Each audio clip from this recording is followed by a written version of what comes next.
So I got a chance to watch this video of George Floyd being murdered on the streets of Minnesota. Yeah, murdered. And we have an obligation as good officers to speak out against the bad. We have an obligation, and we owe it to the public and to the other officers in this country that are out here actually trying to do good, actually trying to protect and serve with honor. And if you stay quiet and don't speak out against it because you're fear of judgment, you're complicit in the behavior, the disgusting behavior.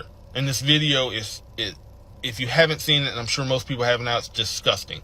And the officer that stood by and just watched and let it happen, you're just as guilty, because you also have an obligation to protect that individual that you're arresting. It's time that we take these bad officers and speak out against them and start holding them accountable and hold them to the same laws that we expect citizens to abide by. They're not above it, and it's time that good officers start speaking out and stopping it. So I got to change. I've seen the video of George Floyd's murder. That's what I believe it was murder by a police officer, and I'm not okay with that. I am not okay with somebody in my profession doing something like that to another human being.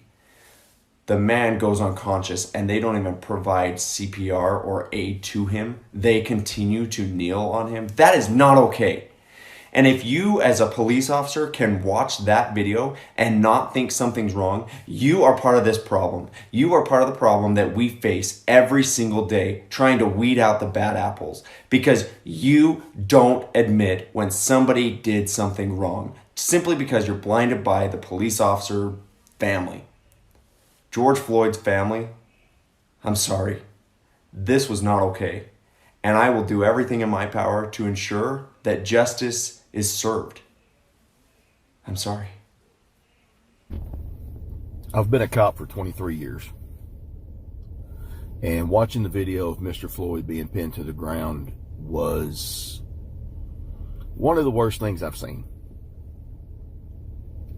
His fellow officers stood there. They did nothing.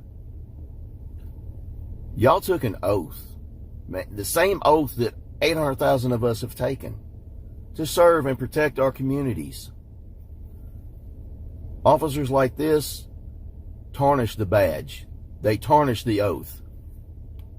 We have to go out here and work harder to repair those relationships with our communities across the entire U.S., because it doesn't just affect one community, it affects all of them. I hope y'all are charged accordingly. To the Floyd family, I am sorry for your loss. And to my Blue family, we can't let this happen anymore. Let's talk things that happen in Minneapolis, cop standpoint, right? I'm disgusted with the things that happened in Minneapolis. Period, point blank. Things could have went way different. At the end of the day, let's talk facts. The guy is on the ground. He's laying on his stomach. He have handcuffs on. It's 4 of y'all, 1 of him. 4 of y'all, 1 of him. Who has control of this situation? It's not much one person could do against 4 people. Now let's get deeper, right? As an officer, you are a first responder, right? So if in the midst of you trying to gain compliance, someone is hurt, you have to render aid. So somebody's saying, I can't breathe, I can't breathe, I can't breathe. You don't think to yourself and say, oh my gosh, this guy can't breathe. He might die. Let me render aid, right?